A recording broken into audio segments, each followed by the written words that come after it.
एक ओर जहां पन्ना प्रशासन नशीले पदार्थों पर कार्रवाई कर उन्हें नष्ट कर रहा है और इसकी बिक्री और सेवन पर भी प्रतिबंध लगा है। इसकी बानगी 4 दिन पहले अमानगंज में दिखी थी, जिसमें करीब 20,000 की मादक सामग्री जलाई गई थी और 10,000 का जुर्माना किया गया था। लेकिन साहब लोगों की बात कुछ और है। दरअसल ऐसा समझ में आता है कि साहब लोगों पर ये नियम कानून कहीं पर भी लागू नहीं होते। हम बात कर रहे हैं गुनौर में पदस्थ एसडीएम सुरेश कुमार गुप्ता की। मध्य प्रदेश के मुखिया और पन्ना कलेक्टर के आदेशों को धता बताते हुए एसडीएम साहब चैम्बर में ही राजश्री नामक पान मसाला चबा रहे हैं। उन्हें किसी का रत्ती भर भय नहीं। दरअसल गुनौर एसडीएम साहब गुटखा चबाने के शौकीन हैं और सामान्य दिनों में भी ऑफिस टाइम पर पान मसाले का सेवन करते देखे जा सकते हैं, क्योंकि नियम चूंकि इनसे बंधे हुए हैं, इसलिए इन्हें नियमों का कोई खौफ नहीं है।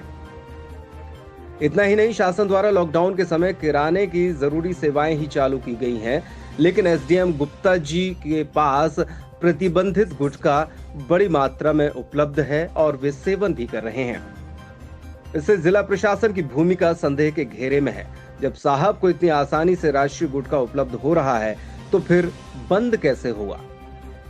यानी कि साहब को जानकारी है कि गुटखा कहां मिलता है, या फिर साहब के आदेश पर यह नशीली सामग्री और गुटखा उनके पास हाजिर हो जाता है। मगर लत से लाचार एसडीएम साहब उस व्यक्ति पर कार्रवाई नहीं करते, क्योंकि कार्रवाई होगी तो साहब का गुटखा का शौक पूरा नहीं हो पाएगा।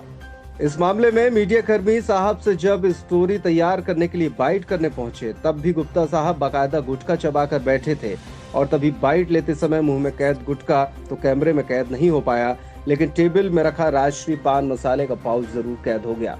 इससे सवाल उठना लाजमी हो जाता है कि जब एसडीएम साहब इन नियमों को धता बताने में आमादा हो गए हैं, तो आम लोगों से उम्मीद क्यों की जा रही है? कोई कहीं थूकेगा नहीं।